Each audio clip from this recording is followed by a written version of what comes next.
যে কেন্দ্র যখন বিজেপি সরকার থাকে, রাজ্য যদি কংগ্রেস সরকার থাকে, কংগ্রেসে কয় আপনালোকে আমাক সহায় করক, কেন্দ্রত আমার সরকার আহার লগে লগে আপনালোকৰ যি সমস্যা আছে সব সমাধান করা হব। আর কেন্দ্র থাকা সরকারে কয় যে আপনালোকে আমাক সহায় করক, রাজ্যত আমার সরকার আহার লগে লগে আপনালোকৰ সমস্যা সমাধান। কিন্তু 2003 চনৰ 10 ফেব্ৰুৱাৰীত কেন্দ্ৰত বিজেপি সৰকাৰ আছিল, অসমত কংগ্ৰেস সৰকাৰ আছিল।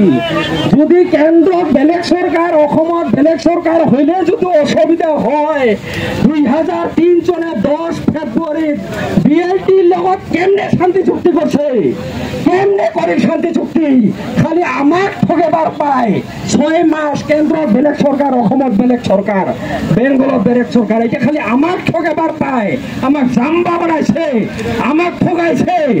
আমিও ঠগাম এলা সরকারক, প্রত্যেকটা রাজনীতি দলক আমিও ঠগাম। আমার এটা আমি বাছনি করিম। কিন্তু আমার মানুষগুলো আমার জাতির সাথে একলোক কেনে হবার না পায়, কেনে হবার না পায়? হবাই লাগবো। আর এই দায়িত্ব রাইজের, রাইজে দায়িত্ব নিবা লাগবো। কেএসটিসির বাইরে কোনো আন্দোলন না চলবো, কেএসটিসির বাইরে কোনো আন্দোলন না চলবো। কারণ 33 বছর সংগ্রাম করছে জীবন সিংহ, জাতি মাটির স্বার্থ গোটায় জীবনটা ত্যাগ করছে। জাতি মাটির স্বার্থ নিজের আপিটা মরার সময় আপিটার মুখখান দেখিবা যায় না। ওই এত ত্যাগী নেতা আর এমন নেতা পাওয়ার টান আছে। এই আমার জাতির পিতা, জাতির বাবা। গতিকে মই বেশি লম্বা করিয়া না কম রাইজ, ঠগায় সোজা খাও, ঠগা না চলব। আর নেতার ঠগামি বিজনেস জাতির নাম না চলিব।